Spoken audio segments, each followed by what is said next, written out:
I apologize.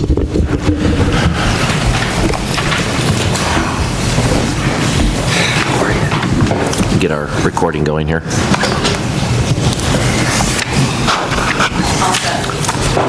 Thank you, Linda. Okay, will the clerk call roll, please? Counselor Bolin? Here.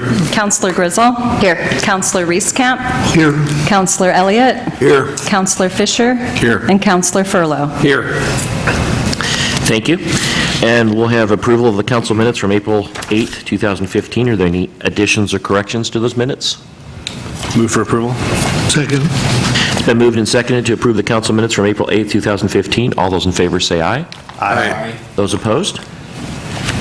Council minutes are approved. Consent calendar tonight. We have the Lebanon City Council agenda for tonight. We have the Planning Commission, the Bike and Ped Advisory Board, the Library Advisory Committee, and the Liquor License Annual Renewals. I would move for approval of the consent calendar. Second. It's been moved and seconded to approve the consent calendar for tonight. All those in favor say aye. Aye. Those opposed? Consent calendar passes.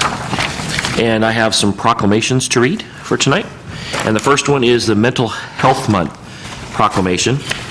Whereas mental health is essential to everyone's overall health and well-being, and whereas all Americans experience times of difficulty and stress in their lives, and whereas there's a strong body of research that support user-friendly tools that all Americans can access to better handle challenges and protect their health and well-being, and whereas with effective treatment, those individuals with mental health conditions can recover and lead full, productive lives.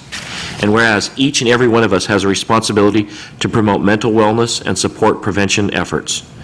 Now, therefore, I, Paul R. Aziz, Mayor of Lebanon, proclaim May 2015 as Mental Health Month in Lebanon and call upon the citizens of Lebanon to commit to increasing awareness and understanding of mental health, the steps our citizens can take to protect their mental health, and the needs for appropriate and accessible services for all people with mental health conditions.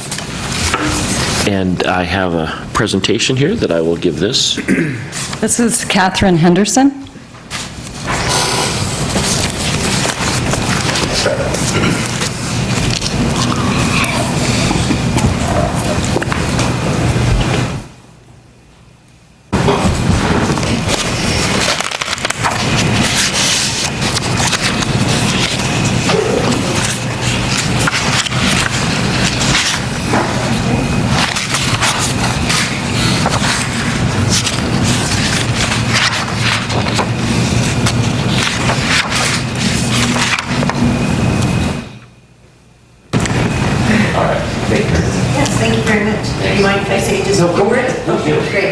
I really appreciate being able to be here tonight. So I'm with the Lynn County Mental Health Advisory Board, and we're a group of citizens, and including consumers of mental health services, that work together to try and promote mental health and mental wellness in our county. A couple things I just wanted to say is that, so tonight Dick Knowles, who is our chairperson, he's actually in Harrisburg, so we're trying to make the rounds to all of our communities. We believe strongly in supporting our more rural communities and want to ensure that our activities reach out to all of our communities, and Lebanon being one of those. Also, I'm going to be leaving with Linda. These are some table tents that bust the myths around mental illness, and both in English and Spanish. But we know that 20% of our population in any given year is affected by a mental health crisis or a mental disorder. And most of us act as if that is not going to happen to us. We know that it's more likely that almost all families in the United States are affected by issues around mental illness. And so because of the stigma attached to mental illness is that there's a huge delay, 10-year delay in getting services and supports from the time that symptoms emerge. And so it's really important that we begin to treat mental illness as we treat any other illness. The other piece is that I have for Linda as some information about one of our other activities is a program called Mental Health First Aid. This is a national evidence-based training that teaches all of us, all of our citizens, and we have I have information about our upcoming training, how to be able to respond to people in our families, our communities, our schools, to be able to better, more compassionately respond and get people linked to services. So the notion being, just like a Red Cross first aid, that we know how to help people get linked to help. We don't all have to be therapists, but I hope that more of us will choose to be people that can engage and be able to feel confident in our ability to impact people who are in some level experiencing a level of distress. So anyway, we've trained over 300 people in the county. We hope to continue to train more. We're happy to come out to Lebanon, and all of us, like I say, have a role to play in helping support our community. And there's no charge. We're able to provide the trainings at no cost. It's an 8-hour, one-day training, and you get a nice little certificate at the end of it. So anyway, I just want to make that available, and Linda knows how to get in touch with us and to be able to continue to carry these conversations forward. We hope that mental illness isn't only talked about during Mental Health Month, and we want to ensure that these conversations continue on. So thank you very much for letting us be here tonight. Thank you. Thank you very much. And I'm going to leave these with you. Okay, next up, we have National Police Week 2015 proclamation. Whereas the members of the Lebanon Police Department play an essential role in safeguarding the rights and freedoms of the citizens of Lebanon. And whereas it's important that all citizens know and understand the problems, duties, and responsibilities of their police department, and that members of our police department recognize their duty to serve the people by safeguarding life and property. And whereas nearly 60,000 assaults against law enforcement officers are reported each year, resulting in approximately 16,000 injuries. Now, therefore, I, Paul R. Aziz, Mayor of Lebanon, declare May 10th, 2016 as Police Week in Lebanon and publicly salute the service of law enforcement officers in our community and in communities across the nation. I further call upon all citizens of Lebanon to observe Friday, May 15th as National Peace Officers Memorial Day in honor of all fallen officers and their family. And I have a proclamation to give to you, Chief. If you come on up, I'll give that to you.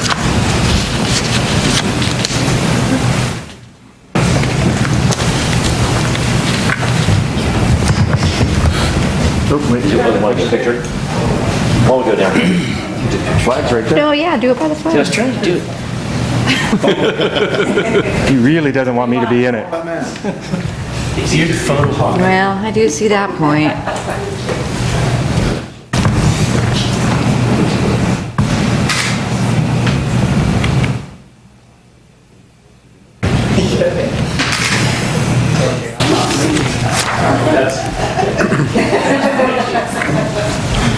Would you like to say something about Police Officers Week?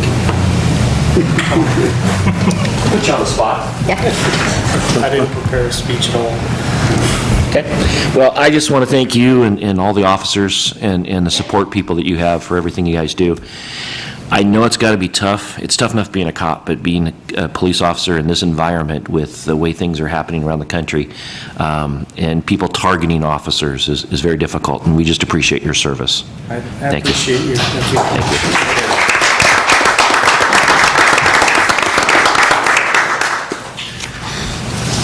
Thank you. Thank you very much.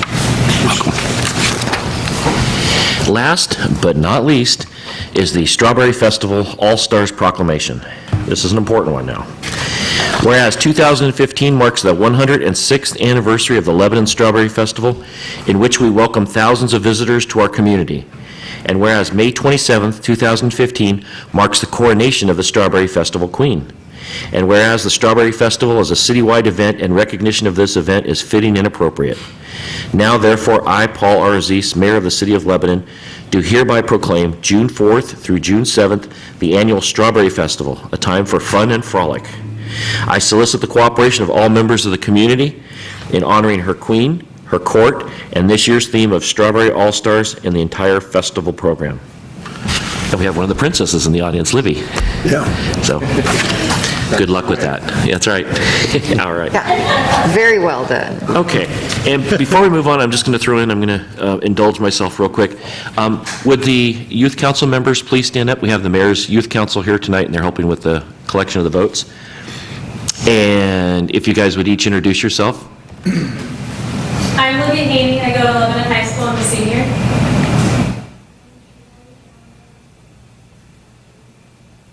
Okay. I'm Joe Dennis. I'm a senior. My name's Laura Lewis, and I am a student at Lebanon High School. I'm a sophomore. I'm Brooklyn Giles. I attend LHS as a sophomore. Very good. Thank you, ladies. Oh, okay. Go ahead. And Gary would like to introduce his new assistant. Some of the council members have already met Lee, but Lee Matthews-Bach, can you stand up? She's a wonderfully talented gal who I'm fortunate to have been able to bring on to the team, and she's doing some fantastic things for us now. Her title is Administrative Assistant / Communications Coordinator, so in addition to supporting my role in the city, she will also be coordinating all of our external communications to the outside world through social media and press releases and so forth. So she's a name that'll be showing up on your emails frequently, I'm sure, and as a team, we're just very, very pleased to have her on board.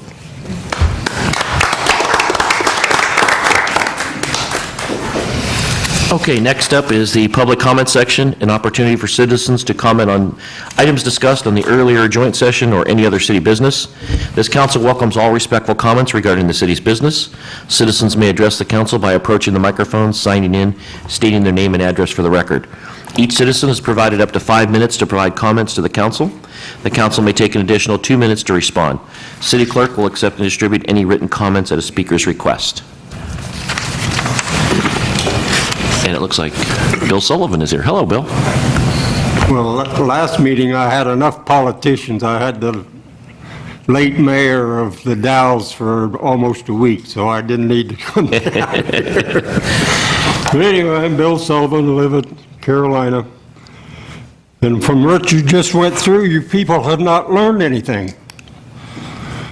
We had trouble with an assistant prior, cost an arm and a leg to get rid of her. So I don't think we need another one.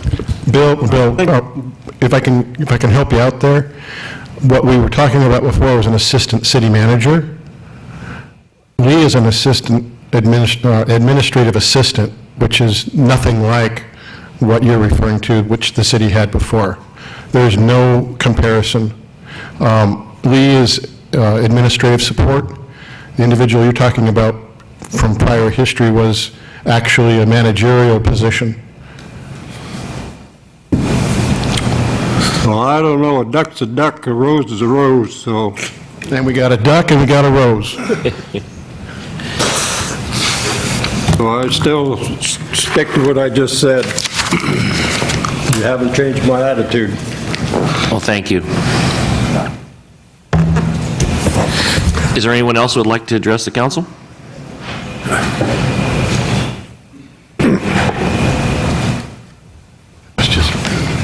My name's Tim Floral. I grew up here, went to first grade at Waterloo, just moved a long ways. But I'm kind of here because you guys are kind of dragging your feet on what we, as a state, voted in, and that's the legalization of marijuana and places for us to distribute it. I grew up here. I know how it's distributed. I probably did a little bit of it when I was a kid myself, along with other people I won't mention. But what I'm kind of getting at is the fact that we all know there's plenty of drugs on the street. And if we can get places where people who are legitimate age going in there and buying this stuff, it's going to keep it off it's going to keep our children from getting their pot. And I say children because we all know kids use pot too. And I'm not going to, blush over that at all because I was a youngster myself. But what I'm kind of getting at is I really think that these new this new wave of what's going to happen, and it's going to go, I believe, state by state here, just, as it goes. The bottom line is I want to get it off the streets. I don't want people buying their pot from crank and heroin dealers. And bottom line is they're all selling the stuff. And if you guys could get off your, I feel that Lebanon stuck their head in the sand on it. Oh, we'll wait and see what everybody else does. Well, you know, we got leaders here, but they need to lead on this. Make sure that we have a good city system for it, whatever it may be, whatever they decide. But we need these places to get it out of the gutter. We need, I mean, we've already got the medical. Lebanon drug their feet on that one too. You can't get any marijuana here. Personally, obviously, I'm pro-marijuana, will be the rest of my life. I've been growing marijuana for 40 years, and I guess I'm illegal. I'm not right now, though. I'm waiting until July 1st. But in reality, I really think it has more to do than just you know, putting your nose up to something that in progressive towns it's happening. And I just hate seeing Lebanon always dragging behind everybody else. Oh, we'll wait and see how it goes. Well, we know how it goes. I've been doing it all my life.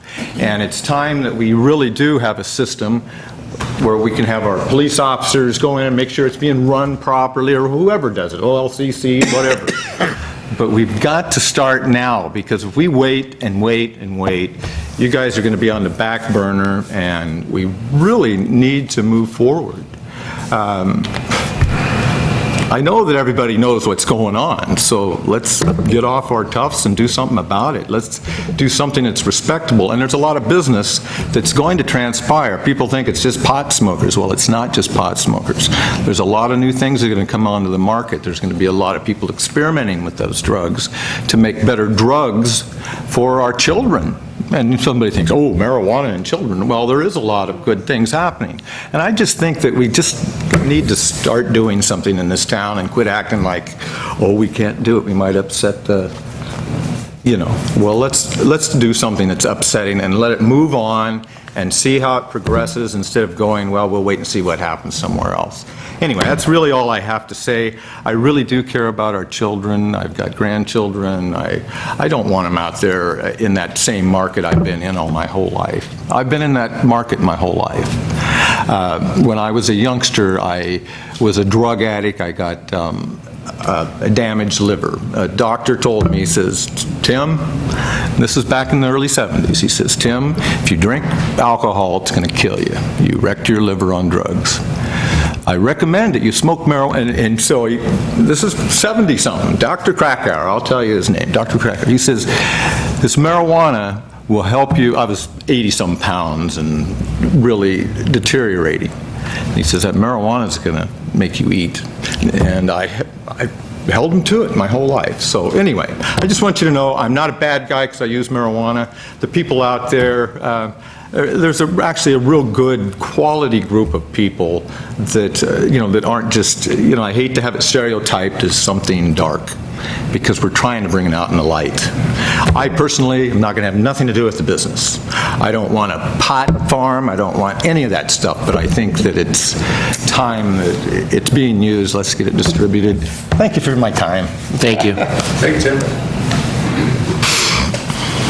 Anyone else like to address council?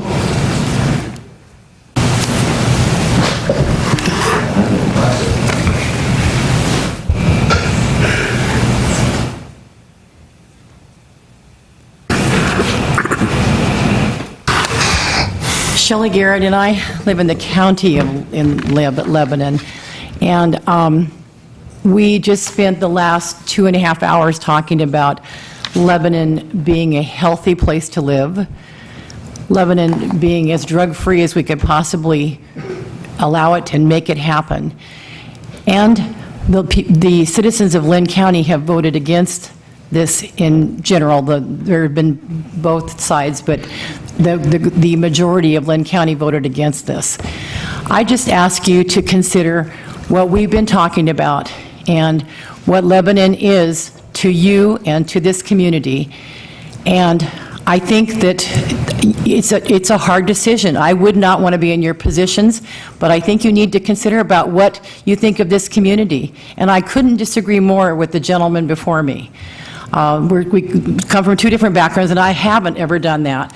but I have seen the results of people that have smoked marijuana for years and years and years, and who's to say whether making it legal is going to make it better for the young people to get access? I don't know. I don't have the answers, and I'm clearly not worldly enough to go in that direction. I just know that I don't think it's healthy for our community.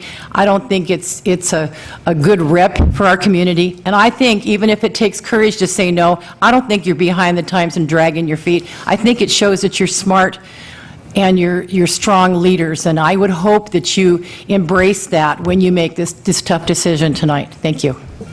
Thank you, Shelley. Can I open my mouth one more time, Paul? Let you speak one more time. That's it for the whole night, though. Wacky tobacco and all this other stuff. It's going to be hell on the employers when it's legalized. Because in my experience, in my working years, you went to work drunk, they tied a can to your butt and sent you down the road. You go to work and you're high on drugs, what's going to happen to the employer that ties a can to that guy or woman's buns, and then there's a big lawsuit?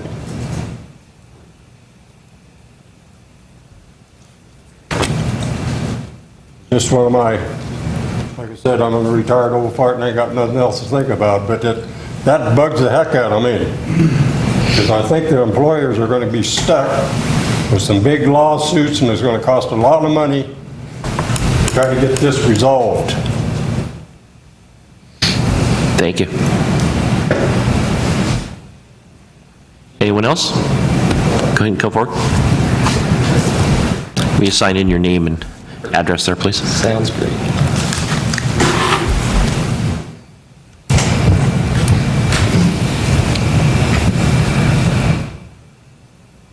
My name is Brock Bender. I'm from the city of Corvallis, and I own a medical marijuana facility there. I've been operating one there for a full year now. We have a Corvallis Dispensary Owners Association. We also meet once a month with Chief of Police John Sassman. And so, you know, in this past year that we've been doing this, we have seen the city of Corvallis really advance. The idea, as the gentleman had said behind me there, it is already out there, and the idea is how can you put it in the right hands, and how can you allow us in a professional mannerism to educate those to use it in the right way. My whole reason for getting into this industry altogether, I was going to be a doctor of physical therapy, and I was interning for a private physical therapy clinic for quite some time. Almost every patient came to me saying they were in too much pain to complete the program to rehab themselves. Eventually, I became a caregiver for my mother, and she was seeking physical therapy. She has no cartilage in her lower back. She was on 9 different prescription painkillers. Well, 1 prescription painkiller, and everything else was about the side effects of that original one. After I got her on medical marijuana, she was able to remove every single one of those, and she was able to get a job for the first time in 20 years. And that was a huge motivator for me. And since then, I've been able to work one-on-one with the same amount of patients. I've seen over 1,500 different patients, and I can say and show you guys some, I didn't bring with me, but testimony from doctors actually. We've cured 3 full patients to complete remission of cancer. Those who have actually been seen and gone through tons of chemotherapy and never had the opportunity to have an holistic medicine. The idea is an alternative option. It's something that everyone can have a choice to do, but put in the right hands and with the right education, which I put the past 4 years of my life educating myself on the endocannabinoid system and understanding how it can result in many different aspects. I've networked and partnered with doctors to understand other pharmaceuticals and how they might react with the medicine itself, how it might react with alcohol. We're putting these studies and this stuff together, and like the gentleman said behind you, these are the kind of things that we need to do and the research that needs to be had in order to be innovative and to, you know, bring something like this from down below, because the idea is it's happening, and the reason we call it, you know, in quote, an emerging industry, it's an industry that's already existing, you know, and we can hone in on this and professionalize it. I've come to you guys today to kind of see where your guys' outlook on this was. As we plan for our expansion as well, and we've done very well in Corvallis, I was hoping to kind of stay in this area, and I saw Lebanon as maybe a nice outlet for that. I already do have a potential landlord, and I've actually brought a map that shows and outlines all of the school locations, and I wanted to kind of hear from you guys if there's anything on this map of what you guys might define as schools that might not be on here. I did the same thing before I approached and went to the dispensary and opened one in Corvallis, and I wanted to find out, really where the city sat on it. We don't want to enter where, someone doesn't want us to be, but we have a lot to offer. My dispensary's name is High Quality Compassion. We are one of the best rated dispensaries in the state. We had a very clean inspection report. We are in the top 3 of 250 different dispensaries as seen by the Oregon Health Authority and our inspection list. So, if you guys do find that you would like to, invite a dispensary outlet into your area, I would love nothing more than to partner with you guys and educate you and answer any questions that you guys might have and furthering yourselves in the cannabis industry. Thank you. Thank you. Thank you. And if you wanted to give to Linda a copy of those documents, and then she could distribute those later to the council.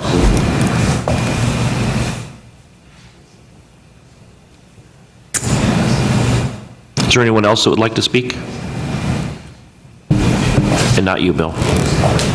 Well, like I said. I just... You asked for that. I did. The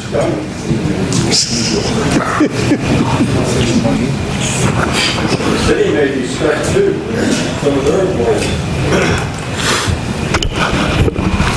Okay, seeing none, we'll move on to the regular session. Item number 1, award contract for the Oak Street Improvement Project. Ron Whitlatch.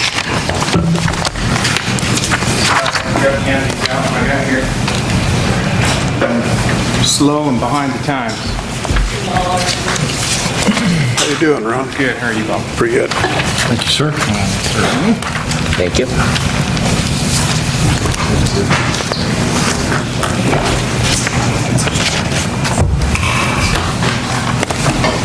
Thank you, Ron. Yes, sir. Been waiting for that.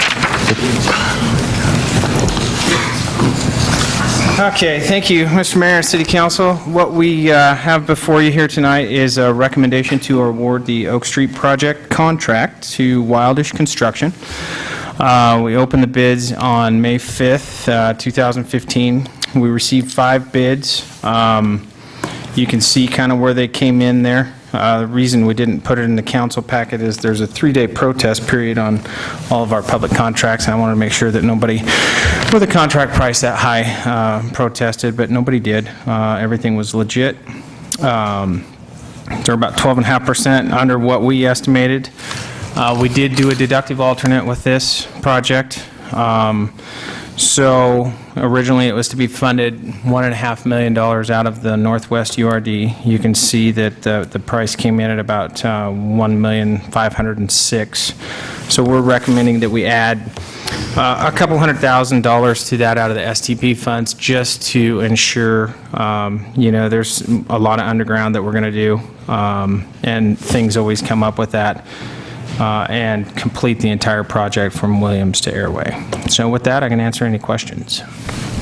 Well, you've got 4 real close bids here. Yeah, one of them was within less than $1,900. Yeah. Which never happens. So. Have you worked with Wildish before? Yeah, they're top notch. They're a huge firm. So yeah, and they've got good people, good contractor. Any other questions? Okay, thank you, Ron. Okay.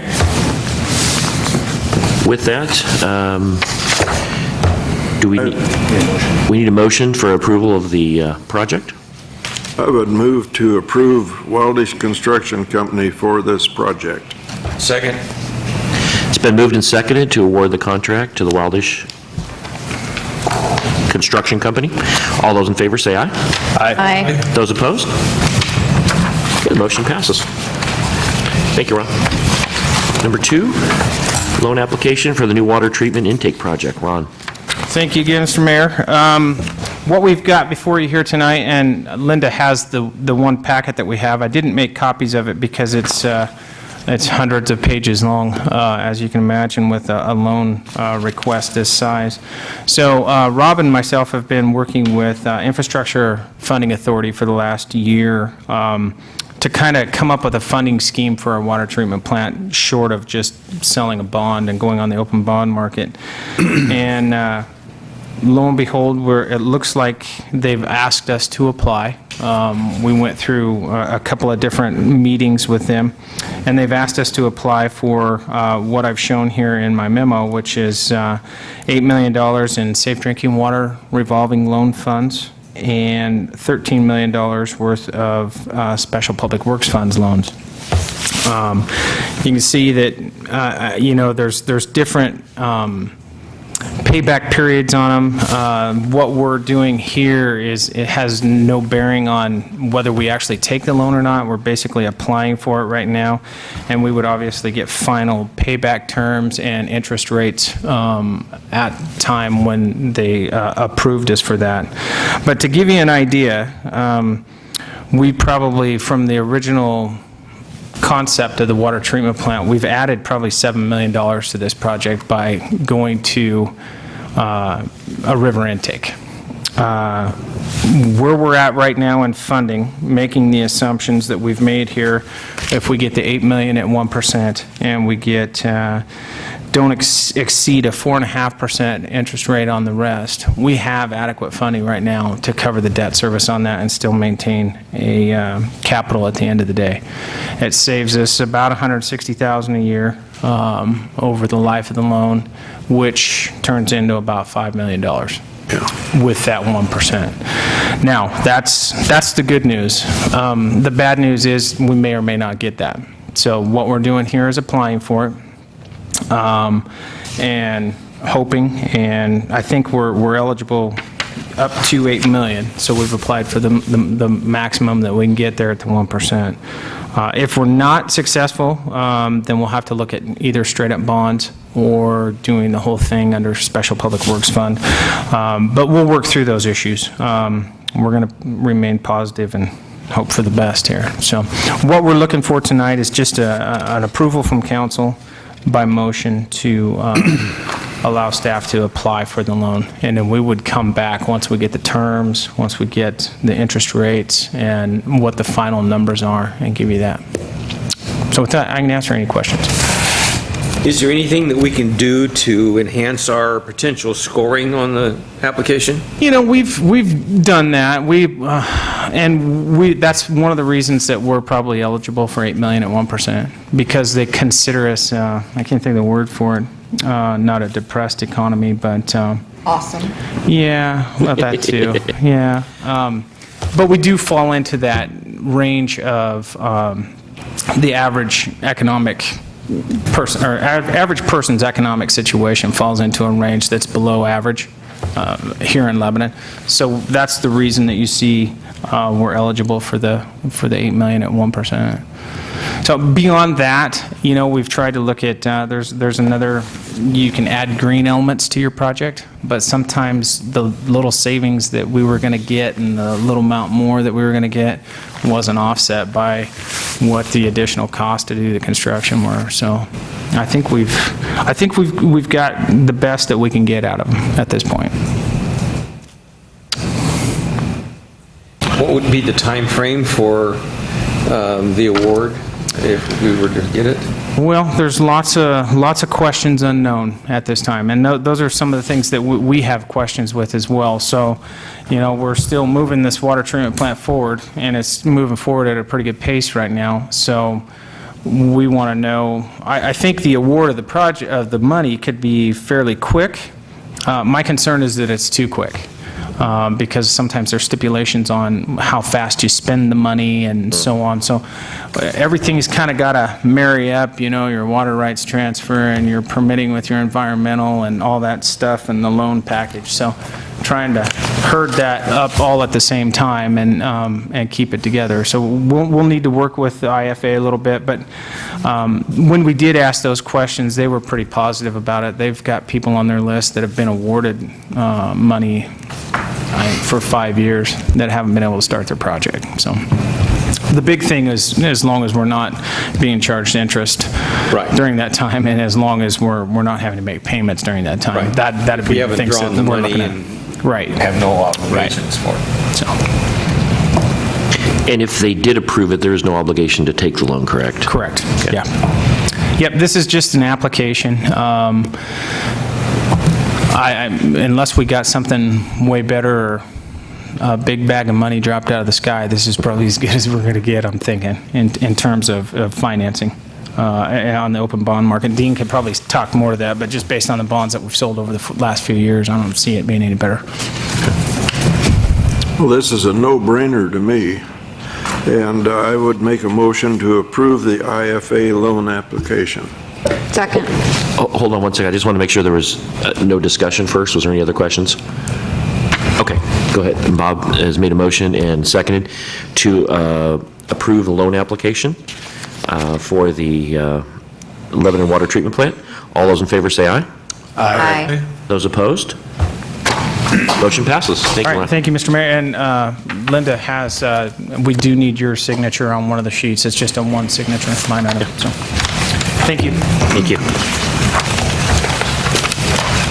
Okay, number 3, medical marijuana facilities update, presented by Trey Kennedy.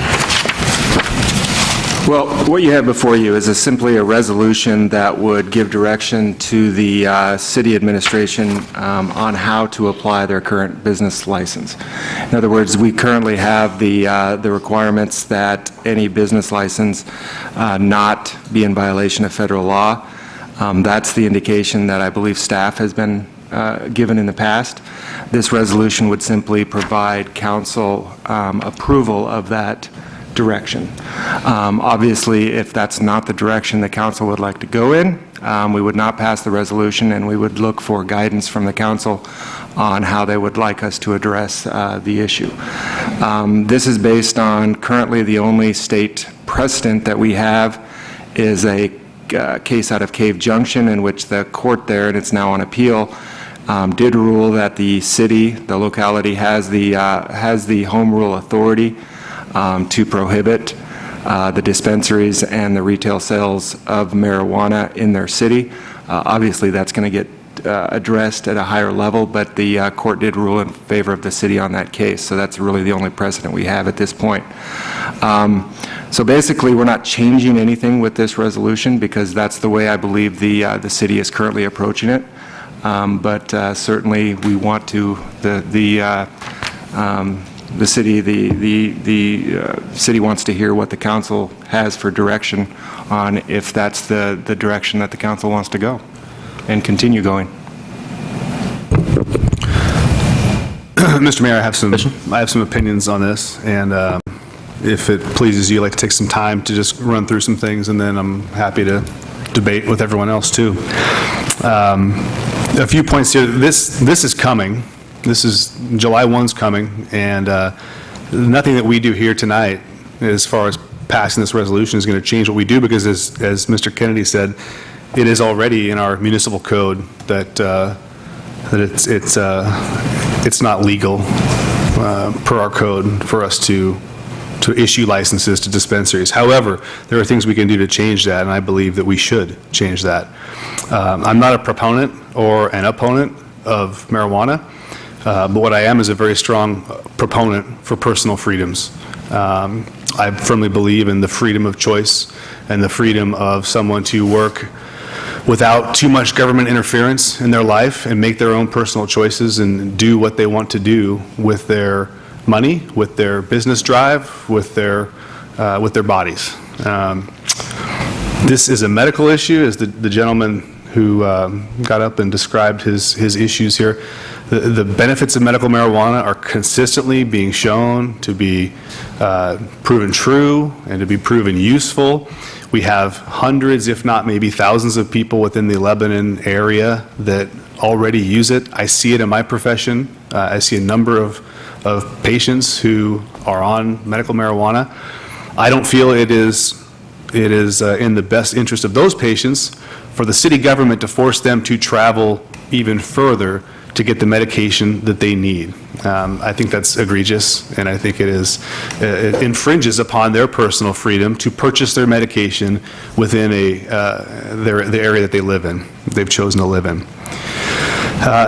Lebanon prides itself, this government prides itself on being ahead of the curve on a lot of issues, and I think that signing off on this resolution tonight puts us behind the curve.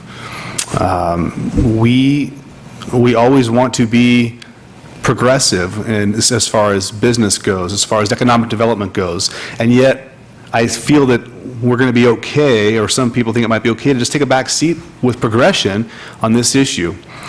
The only thing that holds us up are three little words in here: the United States. We amend this code, we amend this municipal code, remove those three words, and anyone who wants to come in here and open up a business will be regulated by the city, will be governed, will be looked over by the licensing process, will be taken care of by the police department if they have issues. It really will be controlled by us and by our police. It's not about marijuana to me. This is about social stigma, and I think that we would be wise to consider not letting social stigma influence what we do and how we run our city and how we issue licenses. When you think back over history of other social stigmas that were once common practice and no longer are, a few that I jotted down: child labor, a woman's right to vote. At one time in this country, African Americans were 3/5 of a human. These are all social stigmas that were eliminated, and rightfully so. And it's time, as these states jump on board, to kind of get with the program of where our state wants to go. People mentioned that Lynn County was against this, and they're correct. Lynn County was against it. The actual vote count, for anyone who's interested, it was 23,483 against. It was 21,043 for. That's a difference of 2,440 in a very red county. To me, that's a win. If you can get within that margin in Lynn County, even though it's a statistical loss, it is not 90-10. It is not 80-20. This was very, very close in this county. So I say, let's regulate it. Let's control it. Let's have a say in who sells it in our community, like the gentleman back there mentioned. When we know who is running these businesses, we also know who is no longer running their business, or at least to a certain extent. Let's amend Chapter 5.02 of our municipal code and move forward with the rest of the state on this. Other discussion? Comments? It pains me to have to agree with Councilor Bolin. But for the most part, I mean, when we had this discussion before, I believe you were not here, and when we discussed, and for the most part, the council was fairly anti-marijuana, and I just do not have that stigma. I'm not a proponent or an opponent or a big fan. If I smoked pot, I would just get fat and go to sleep. That's all I would do.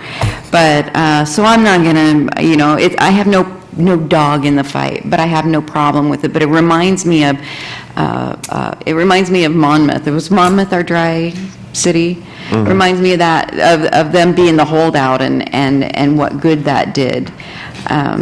It reminds me of going on vacation in Tennessee, and you can, sitting down to dinner across Tennessee and ordering a glass of wine, and so, I'm sorry, ma'am, we're in a dry county. It's like, we don't have those in Oregon. That's what's beautiful about Oregon, or part of what's beautiful about Oregon.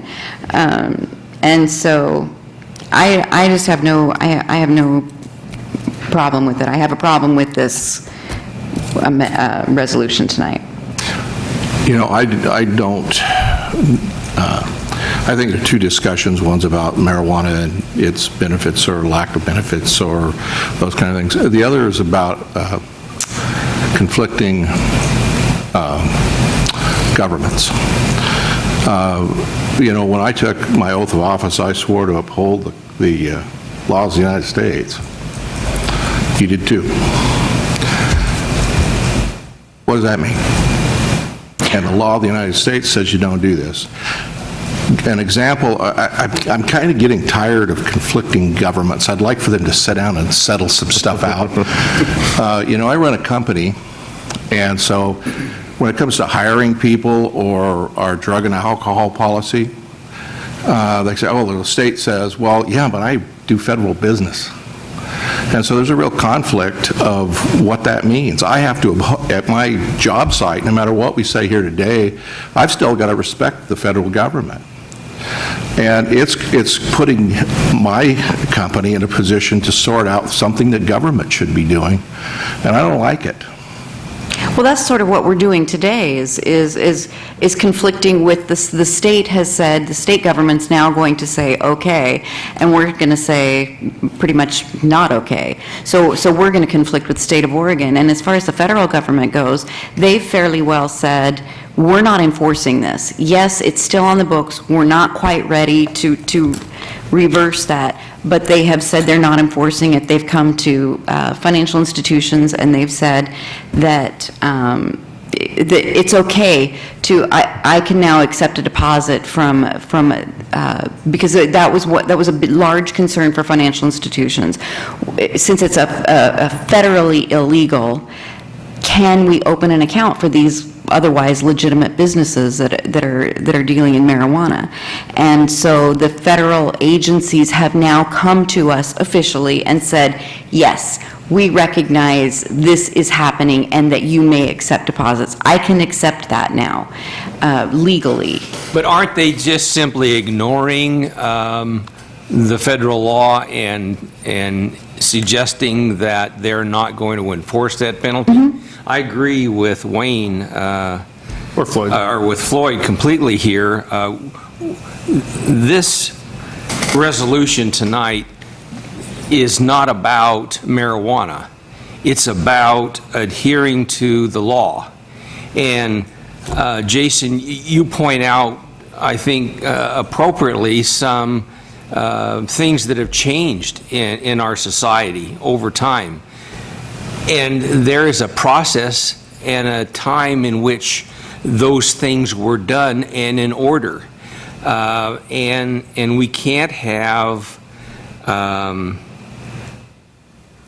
states or municipalities writing federal law and changing federal law. There's a process to do that, and what the Supreme Court will do or what the federal Congress will do, which will make the actions that you're talking about, Rebecca, not just ignored, but legal. There's a mechanism to do that. I support this resolution.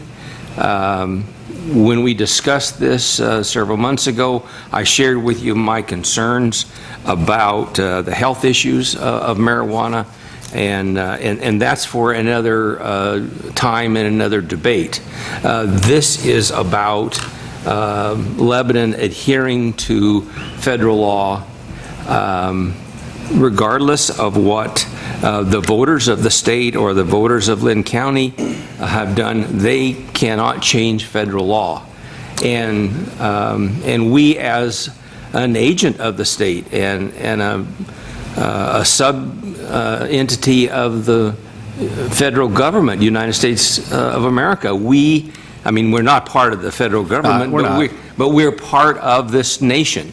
And we have a responsibility to not put our citizens in a quandary where they have an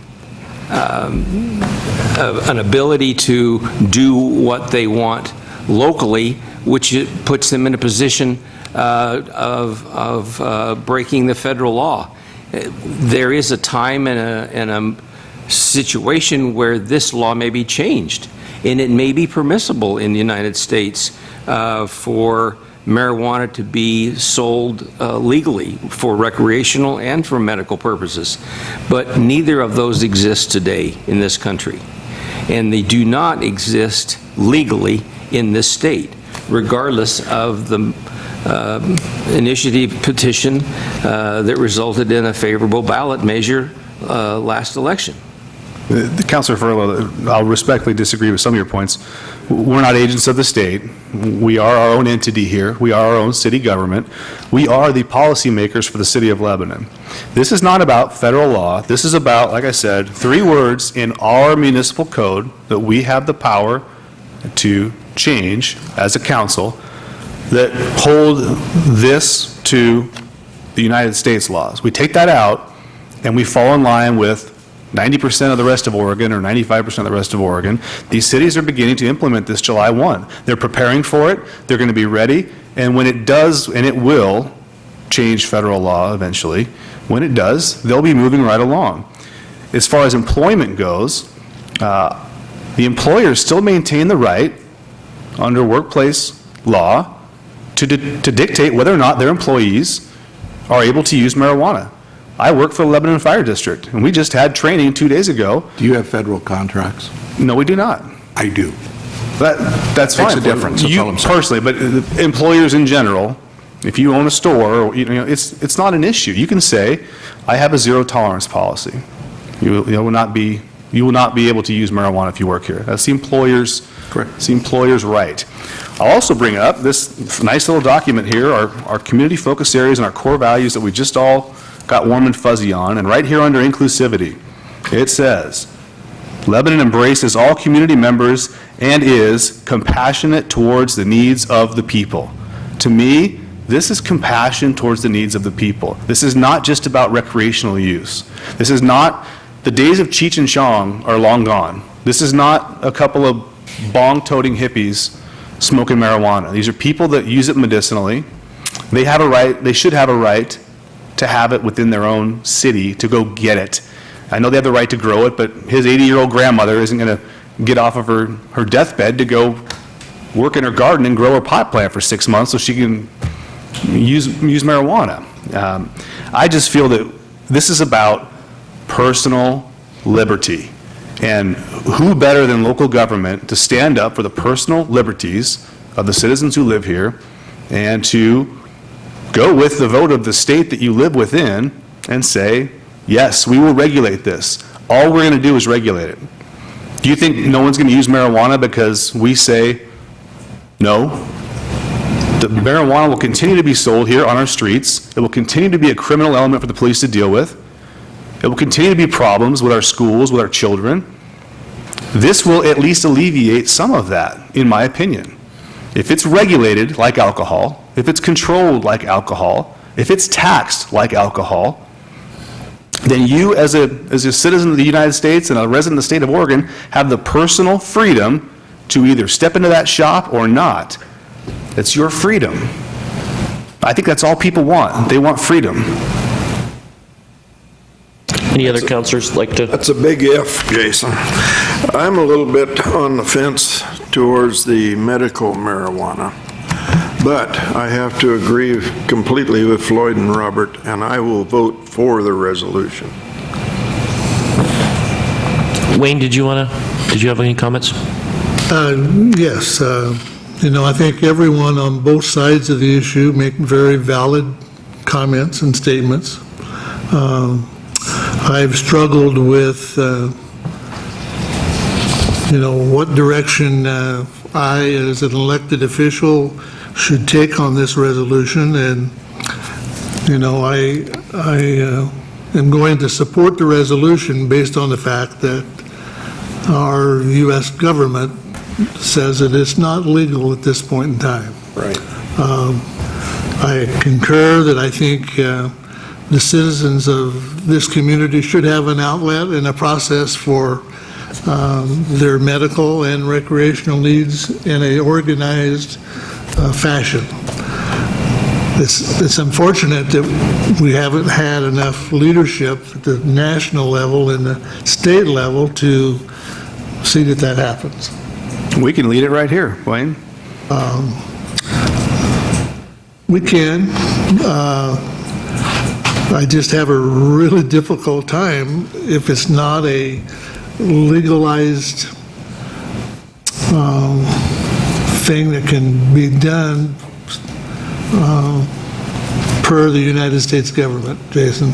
Well, and I see your point with that, but the fact is people here will drive to Albany, or they'll drive to Corvallis, and they'll purchase their stuff there. I find it a little bit disappointing that as a community, when a group of sheriffs will stand up and say, by God, we're not going to enforce the federal laws on gun regulation, and the crowd cheers to them and says, good for you, stand up for our gun rights. This is the same thing. This is a group of leaders saying, we're going to stand up for what's right, and we're going to do the right thing for the people, and yet we're going to shoot it down. And I just think that's wrong. And I'm not, again, I'm not going to be smoking marijuana. It's not my thing. But if someone wants to do that, or someone, more importantly, needs to do that for their health or for their comfort at the end of their life, who am I to stop and stand in their place and say, you can't have what you need? I think that's wrong. And I think as an elected official, I think the people want me to carry out the will of the people. And the will of the people in this state says regulate it and distribute it, controlled by the state government. We're not allowing backdoor sales. We're not allowing back alley transactions. We're letting the state get in there and do it like they do with alcohol. I find that a little bit disappointing that we as a council can't back that, but I understand your points, and I'll just respectfully disagree. Well, there's, the statistic you gave on the vote, and I agree with you, that is not a win for those that voted against it, really, or a defeat for the other side. But when I look at, as an elected official for Lebanon, and I talk to the constituents in Lebanon that I've asked about it, it's unanimous that they expect me to support the resolution. I wish they'd have showed up tonight. I'd like to make a few comments. First of all, 52 to 47% is a win, and I respectfully disagree that that's not a win. That's Lynn County, which includes Albany, which isn't as red as Lebanon usually is, if you want to talk about that. And it's still a win. It's in our county. And Measure 91 was not about medical marijuana, it's about recreational marijuana. It's a whole different topic. And we discussed it in our last discussion that we had, and I think we almost unanimously agreed that the medical marijuana has some legitimate benefits, and that wasn't the issue here. It was the federal law that is the issue. That's the issue that I have with it. I personally do not agree with recreational marijuana. I don't have a problem with the medical. I've seen the effects. I've seen the effects that it has on the police department. I've seen the effects on the streets. I've seen what it does to people.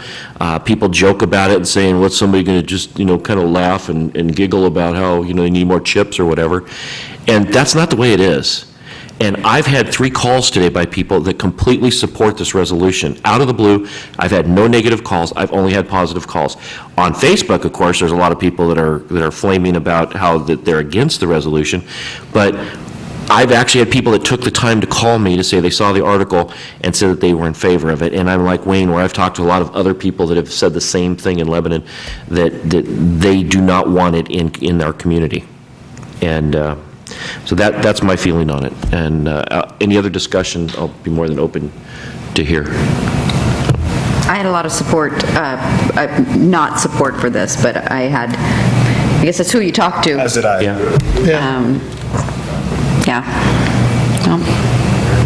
Okay, at this point, if there's no more discussion, I'll entertain a motion. No, you got to read the resolution. Would you read the resolution, please? Thank you. Sorry. Resolution number 2015-16, a resolution prohibiting the issuance of a business registration for medical marijuana clinic and retail sales of marijuana. Okay, please, quiet in the chamber, please. Thank you. I'm sorry, could you read that again? Sure.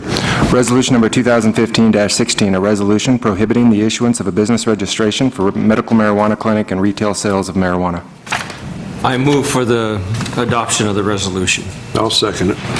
It's been moved and seconded to approve resolution number 2015-16. We'll have a roll call vote, please.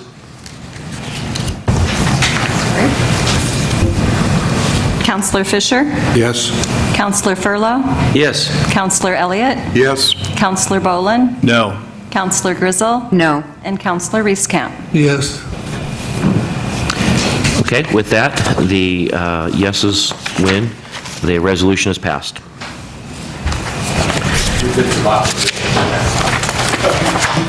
I thank the council for everybody's respectful discussion, too. It's a pleasure to see people disagree and not attack each other. Thank you, everybody. Appreciate it. Okay, lastly, we have the city manager's report. No. Actually, we have the council chamber. You Yeah. skipped it. Oh, I'm sorry. Gee, just kind of skipped that one, didn't I? Manager needs to report on Sorry, that. you better do that. Go ahead. So you're all aware that in February, the mayor brought forward to the meeting at that time an idea of perhaps we should move the council chambers, and there were a number of issues why we would do that. And I have to say, at that time, in a general sense, that's where I think my thinking was.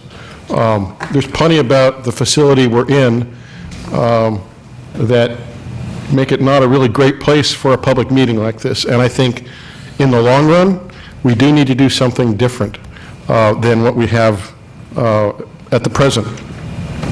However, I tasked Linda with looking into this matter and doing the research and developing a report that you have in your packet tonight. I want to applaud her for her thoroughness and for all of the facts that she was able to gather and just some clear thinking that she brought to it. It's that report that kind of changed my mind once I looked at all that there would have to be in moving the council chamber. And I guess the issue that really sways me the most is that we are still within this process of a community vision. We know that in the coming months, we're going to be looking at strategic planning. Part of that planning process has to be a look at our facilities for this government. The last time a facilities master plan was performed for the city of Lebanon was back in 2001 and 2002. The document is quite dated. Many things have changed. I wasn't here at the time. I don't believe we were in this facility at that time. And so things have evolved over time. And I would suggest that when we make a move with our council chamber, that it is in a direction that's in context to all of the planning and strategic thinking that we know we have to do in the coming months. Hear, hear. That's what makes sense. If we make a move now, we could be contrary to where we need to be contextually with our facilities and with the community. So if you have some questions about the study that Linda performed or questions of me, I'm very much open to answer anything that you might have on your mind or to have a discussion. But my recommendation is that we hold off on the idea of moving the council chamber to the library.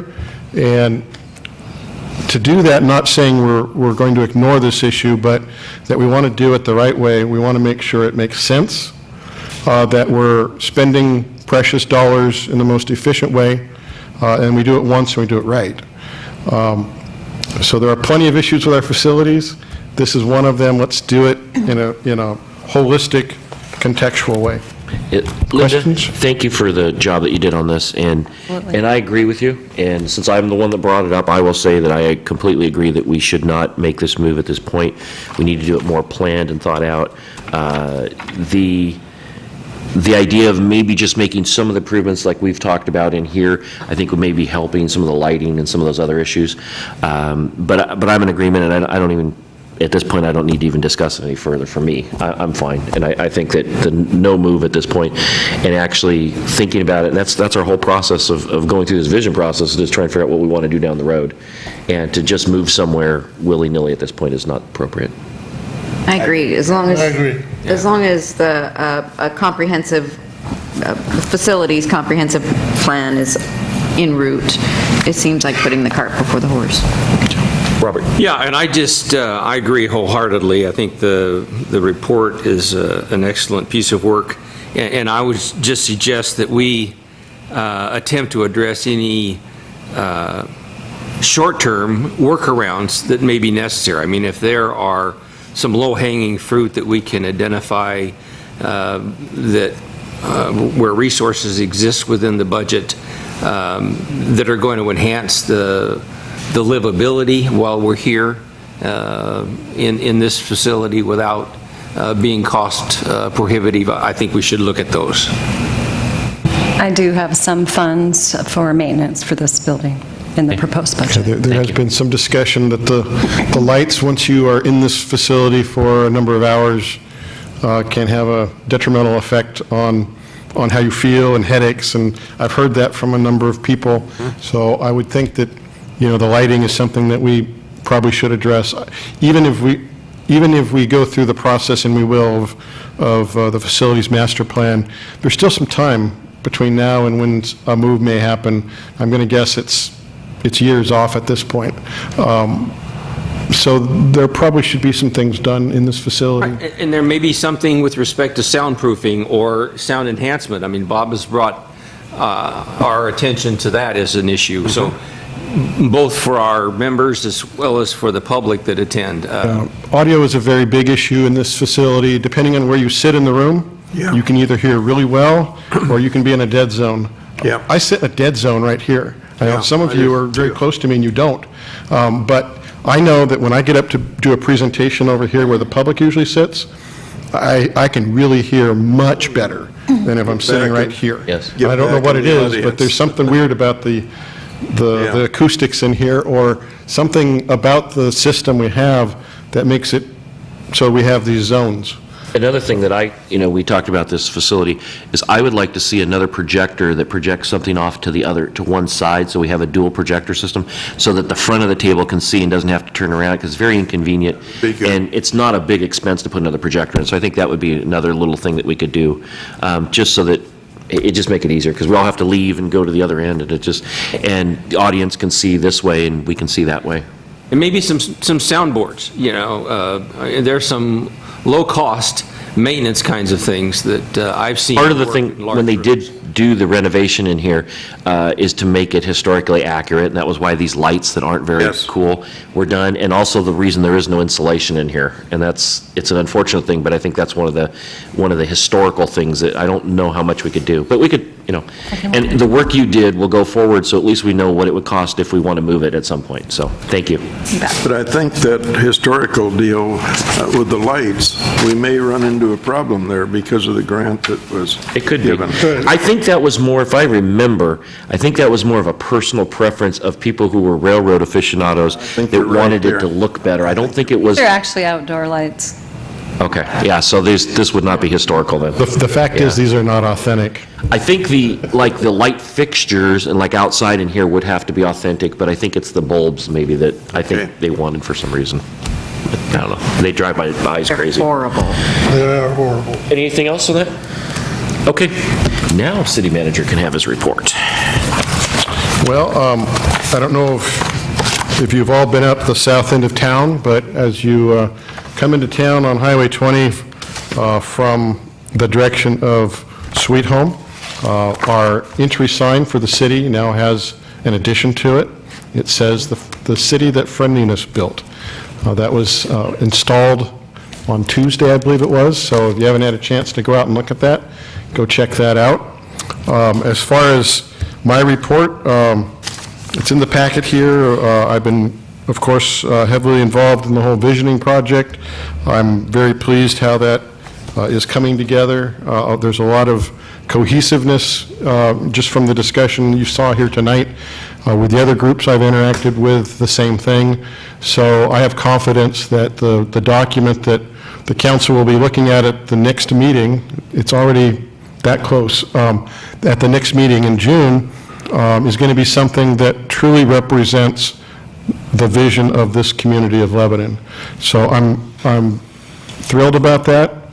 Back in January of 2014, I sat over there when Councilor Fisher, I believe, asked me a question about if I were to be the city manager, what would my vision be for the city? Well, after you guys act next month, I'll be able to tell you that, because it'll be the vision of the community. And that's what I told you then, is my vision would be the vision of the community and of this council, and we're very close to the point where I can answer that question. So beyond that, we've got some issues with the Santiam Canal. I think you're all aware of that. I think it's unfortunate. We've been engaged with the city of Albany in some negotiations that I felt perhaps had some promise to them. We were actively developing a scope of work to address the drainage issue that seems to be a very large concern for the city of Albany. And then out of left field, we got a letter from Mayor Canopa telling us that they had a solution for the situation with the canal between the two cities, and if we don't accept it, they're going to take legal action against us. That was unfortunate. It derails the productive discussion I thought we were having. So we are now engaged strictly in the contractual requirements of our agreement with the City of Albany, and what that means is that there's an annual process prescribed that the parties go through to determine how much money we need to pay Albany for our water intake. That process is underway. The parties should be meeting in May to talk about some disagreements that you are all aware of. The ball, so to speak, is in the court of the City of Albany right now. We're waiting to hear back from them about a date when we can meet. Once we know that, we'll meet and we'll be reporting more to you about any possible resolution of the differences between the two cities. If that doesn't prove fruitful in resolving the issues between us, the agreement will prescribe that we together, the two cities, pick a arbitrator to arbitrate the issues and provide and give to us the answer of what we're going to owe the City of Albany. I don't think that's a desirable place for us to be, and it's unfortunate that we're left with that at this point. But I can assure you that my team will do our very best to represent this community well and this council, and we'll try to do our best to make sure that any result that comes out of this process has some equity in it for our city and for our ratepayers. So that's an issue that is there, and we're going to have to deal with it.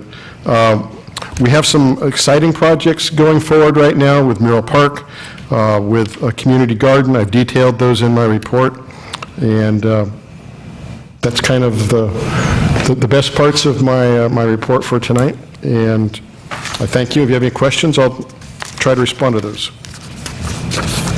Any questions? Appreciate the detailed report. Okay, next is items from council. Got the Mural Park Ad Hoc Committee, just an update on that. We met last month, and the committee had a bunch of great ideas, kind of brainstorm with thoughts and ideas.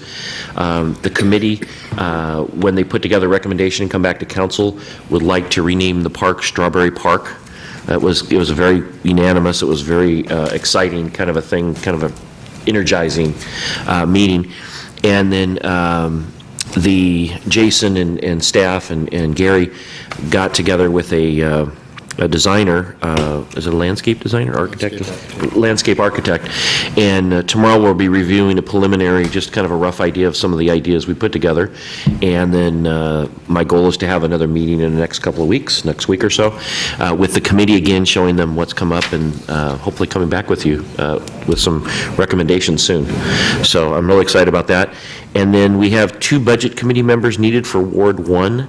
If anybody knows anybody in Ward 1. Thought we only needed 1. We have 2.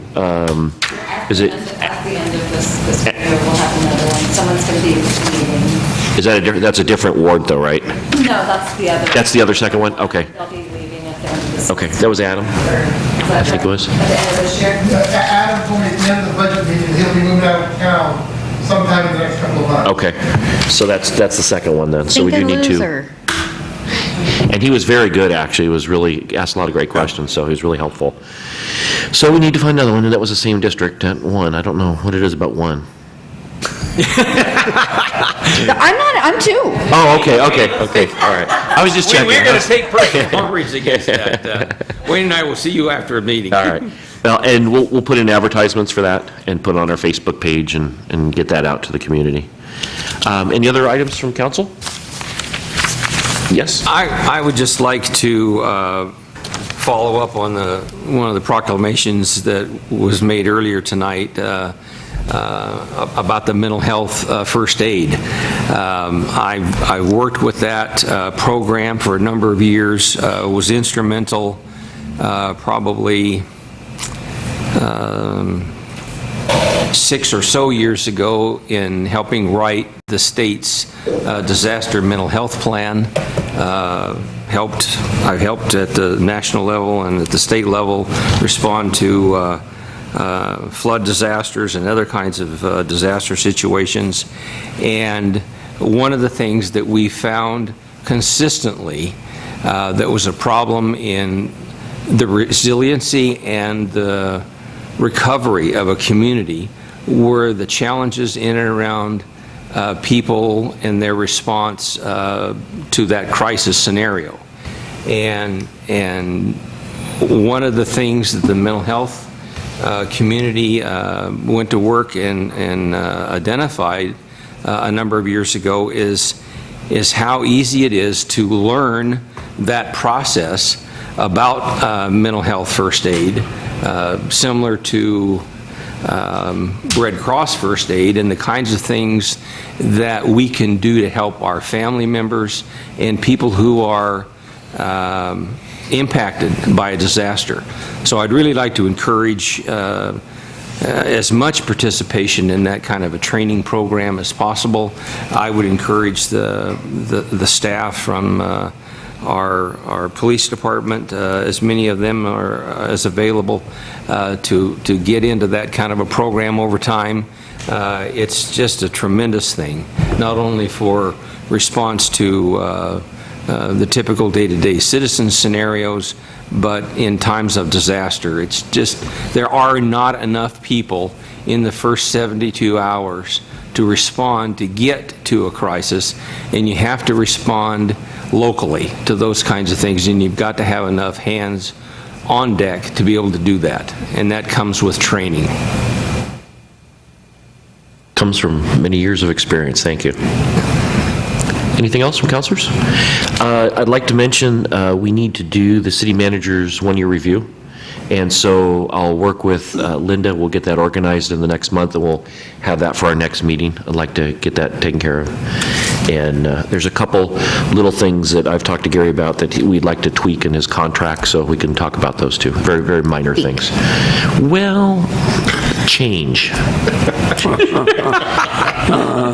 Okay, no more comments. We'll ask once again if there's any public comments. Anybody would like to speak to council? Bill's going to yell at me now. I got a question for Mr. Boland. Yes, sir. Since how you worked for the fire department, you were saying earlier that you knew people that was doing wacky tobacco. Are any of those firemen? I didn't say that, no, sir.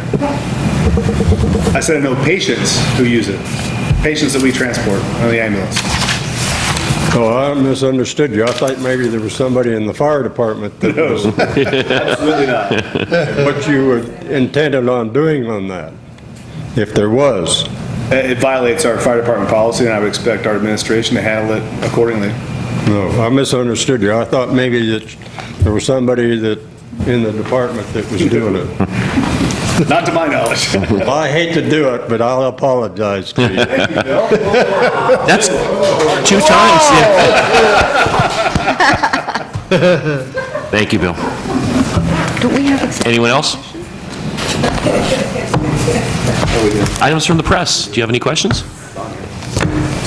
Oh, is this the... Okay, I'm all new to this, so... That's okay. Just speak into the microphone so we can hear you. Okay. Well, regarding the marijuana issue, I'm just curious, at this point in time, do you guys foresee this issue coming up again before the council? Like, I mean, yeah. I mean, can people come to you in the next few days and say stuff and then make it an issue again at the council? You know, I don't think, Sarah, this is an issue that's going to go away anytime soon. We've got the state legislature looking at this, trying to figure it out. We've got courts involved at different levels. There's a lot to play out, which very well will impact what we can do here locally. So I think we're in a wait-and-see mode, and over time, I'm absolutely sure we'll be dealing with this in some way, shape, or form. I would hate for it to become a monthly discussion. Yes. I mean, we're very clear. We voted very clear tonight, so I think we're very clearly split and we're going to be doing what we're going to be doing, so I hope we're not rehashing this federal every changes. And month. Rehashing.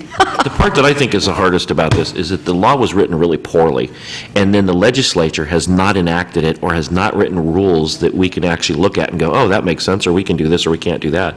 So it's very difficult when the legislature doesn't give us direction. Yeah, and I would also point out once again that there is even the law that was passed has a provision in it that a citizen-based petition can be brought up to allow the citizens of Lebanon to vote on whether they want to prohibit recreational use of marijuana, well, recreational sales of marijuana within their community. That can't be driven by the government, but it can be driven by a petition by the citizens. And people And can other than vote. that, I would expect we are going to get additional guidance either from the legislature or from the Court of Appeals, Supreme Court, that will require us at least to take a look at this in the not-so-near future. When that happens. And Sarah, OLCC, I just met with them last week, and they're still trying to figure out how they're even going to manage the licensing. And I would encourage you to talk with OLCC as well. Awesome. Okay, thank you. Is that it? Okay. Okay, and that's that. And at this time, we'll adjourn the meeting and we'll move into executive session. Are we still doing that? I don't know why that's on here. I had it on mine too. I didn't know that. So there is no executive session? Is that correct? There isn't one. I don't have anything else. Is there? No. Okay. All right, there's no executive session. The meeting's adjourned. Okay.